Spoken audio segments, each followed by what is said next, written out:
When you see the name Treasure Hunter Simulator, it's possible to envision yourself out on an adventure a la Lara Croft, braving exotic remote locations in search of ancient relics and fabled ruins. Or perhaps hitting the high seas to go diving through shipwrecks while hunting for sunken treasures. Unfortunately, unless you were envisioning walking around with a metal detector and unceremoniously digging into the dirt to, more often than not, find what may as well be junk, this game may be a serious disappointment. Running with the concept that treasure can often be in the eyes of the beholder, THS is generally the most bare-bones experience you can imagine for this sort of game. There isn't all that much to know or nuance to concern yourself with.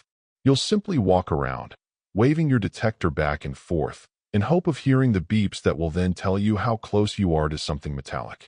Once you zero in on the right spot, you'll then pull out your shovel to dig, grab your typically sad little booty, wash it off, identify it, and then trudge along to your next one. Granted, in each of the areas you'll explore, there's at least one thing worth finding, which you can consult your map to at least try to get some help finding. But overall, the focus of the experience is really just strolling around in the hopes of finding something worth more than a few paltry bucks.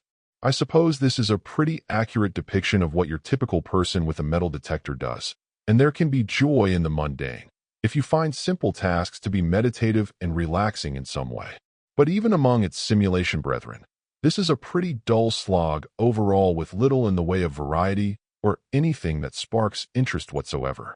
Overall, my final score for the game ended up being a 5.